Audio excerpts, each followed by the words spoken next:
To dip or to zenithal, which undercoat is best for speed paints?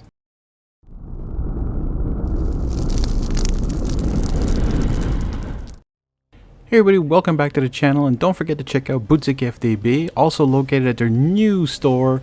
You might want to take a look at their website for their new address. So today we're painting the Vestal and the Plague Bearer.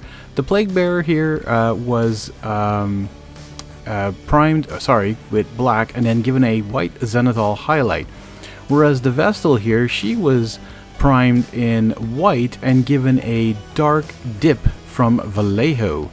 And what we're going to be doing actually is checking to see if the zenithal highlight is a little bit better than the dip effect.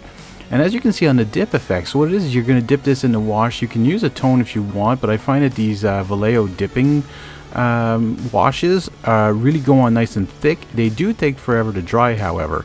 But as you can see, it gets into all the nice recesses and really darkens down the areas, which is great for speed paints because some of them don't darken down as much as you want to.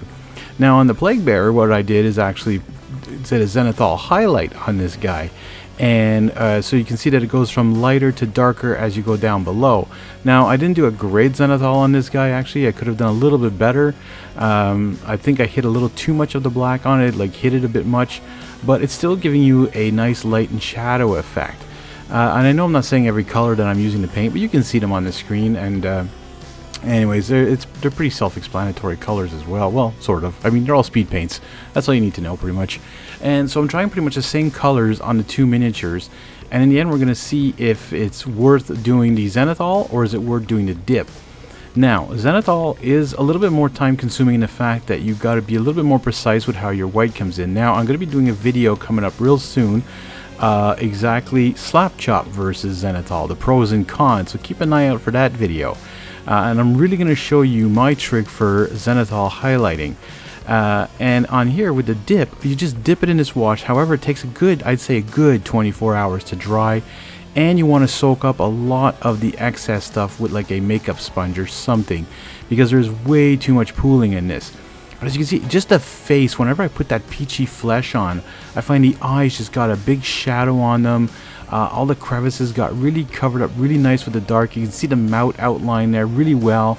All the armor, all her, the book even, her dress, everything had a nice light and dark, especially in the recesses. Whereas the zenithal, it gives you a nice shadow effect, which is I find very different if you're what you're trying to accomplish here.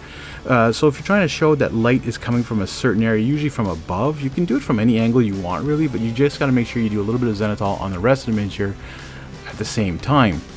You don't want to just spray from, let's say, 7 o'clock, no, well, let's say 9 o'clock or even 10 o'clock and then go on a 45-degree angle and just keep spraying white there, but then all the other backside is going to be completely black. That's just going to look really weird. So you're going to want to do an even coat of your zenithal highlight. Again, what it's doing is that it's bringing the shadow effect into the speed paints here. So as you're on the top, you're going to have the speed paints reacting more with the white being lighter. Getting into the recesses, yes, but not, excessively. And as you go down onto the miniature, you're going to notice that it gets darker with the blacks. We're still staying there, becoming like a gray almost to the black. And it's going to coat like in layers like that. And again, with the nice dipping method, you're going to just get the nice dark recesses, which is amazing. So as you can see, the satchel brown here working perfectly on both models, doing a great job. If you haven't actually played Darkest Dungeon, it is a really good game. It's a long setup, so be prepared for that. It can be a long game. It is a campaign mode, but you can do one-off dungeon crawls as well without going in between matches and visiting the hamlet, upgrading and stuff like that. You can just have fun with it and all. So yeah. Anyways, a little bit of broadsword silver here. This is one of the darker metals. We're using this on the armor and a couple spots on the Plague Bearer as well. We're just trying to get that armor looking feel to it. Well, not a look feel to it, but anyways, just trying to see the difference again between that zenithal and that dipping method.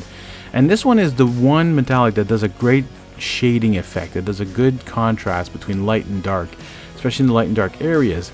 And I found that with the dipping method, it actually helped even more.